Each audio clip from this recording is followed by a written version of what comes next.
Hi everyone, it's Nathaniel again. Today I'm going to be talking about Stella Maris. This is the coda or the companion piece to Cormac McCarthy's The Passenger. This is about half the length of The Passenger, and it's solely about Alicia while she is in Stella Maris. She checked herself in on approximately October 21st and spends about 8 weeks there. The book is composed of 7 of her sessions. There's a break between session 1 and session 2 where she does not talk to the therapist. She has not checked herself into Stella Maris to be treated and makes that very clear at the beginning.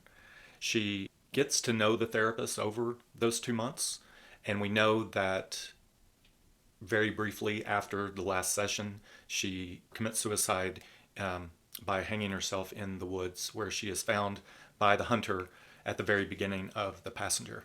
A couple of the things that I want to talk about, because this book, of course, gets very deep into some mathematics and certain philosophies and ideologies. There's a lot of Gödel Escherbach, if you've ever heard of that book. It really references how music fits into mathematics, and of course there's different parts of the physics, and we get references, some thinly veiled, some very overt, that reference Shakespeare's Romeo and Juliet as well as Hamlet.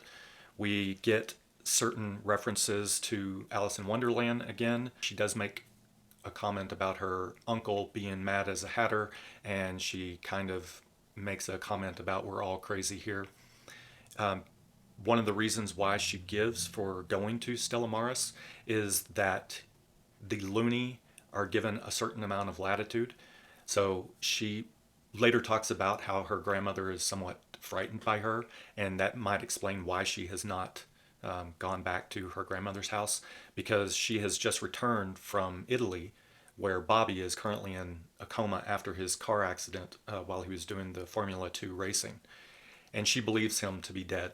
The hospital that she left him at was asking her to allow them to disconnect him from life support, and she refused to do so, and rather than let them pressure her into it, she fled.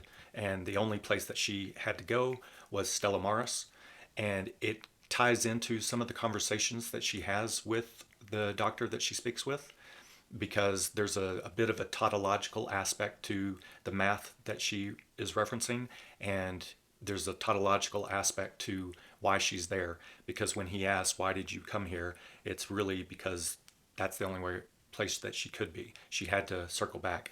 She did not come to Stella Maris for, as she refers to them as the help.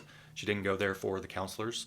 She makes multiple mentions that her speaking to the doctor is for his benefit, not for hers. At the beginning of their sessions, she calls him out on various techniques that he is using. She is extremely well versed in the testing procedures that they've had and some of the background. We get an idea of her doctor, whose name is Michael Cohen. He's married, has one daughter, was divorced because he had cheated on his wife, and ultimately remarried his wife. Why do we care about the therapist? When you're talking about like the two-slit experiment, or any of the thought experiments or the physical experiments that are done in physics, the observer often creates the outcome.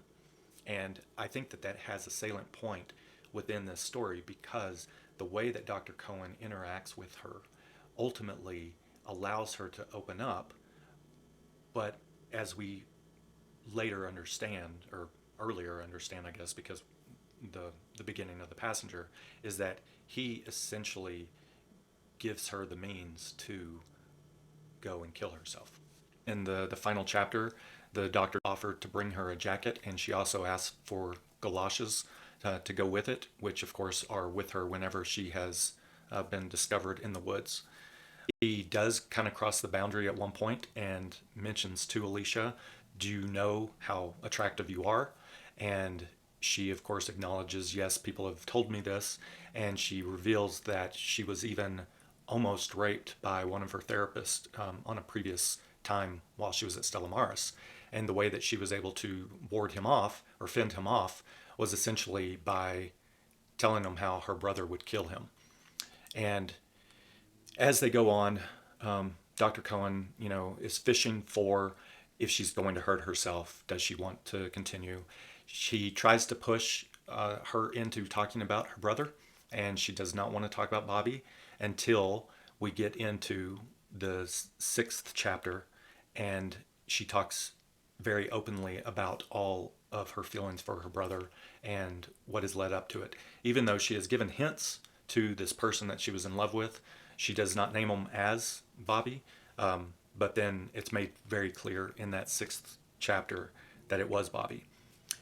When we get to the seventh chapter, Dr. Cohen proposes that she gave him that information to as a feint for him to not be asking something that was even more troubling. And as of course we know what the troubling thing is, because the chapter or the session before she talked about Bobby, she gave different scenarios of how she would like, or how she has contemplated suicide, and both of them dealt with water. One of them was basically sinking herself to the bottom, and another one was going to a raft that ultimately sinks and would take the body down with it and would be unfound. So she makes a point of saying that there's a certain romanticism within her about not being found. She later also talks about when she was in Europe and how she wanted to go to Romania and ultimately go up into the mountains and sort of disappear and then end up being devoured by the animals. She makes the point of saying how she doesn't, it's not that she wants to die, it's that she never wanted to live. And so it ties into this sort of, this water burial, not being found, being off and being devoured, is that she wants it completely gone. She doesn't want simply for things to end. It's that she doesn't want to have been there to start with. And a big part of it is because she doesn't fit in anywhere. The only place that she truly felt comfort was with Bobby. And Bobby, of course, though he loved her, would not allow her to step into that consummation of their love. Now, I think that there's a lot of devices that he uses here. This book definitely, it kind of asks the reader to read it all in one go. It is completely dialogue outside of the very first page, which is basically the check-in document for her. And you get a lot of insight into some of the things that were referenced in The Passenger.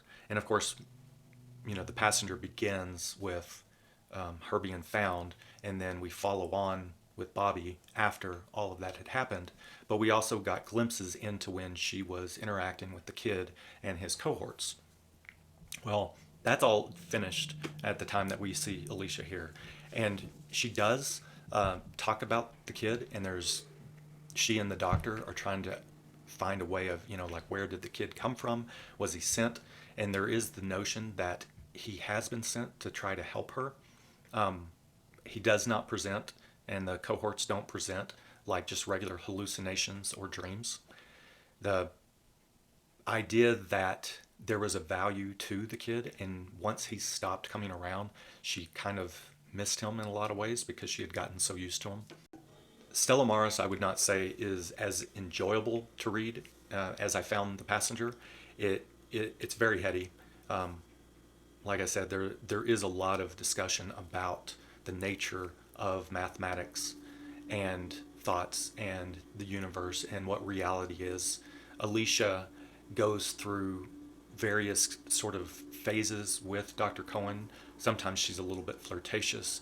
A lot of times she is sarcastic. She will say something and he often will be like, I'm not quite, I understand. And she says, I know.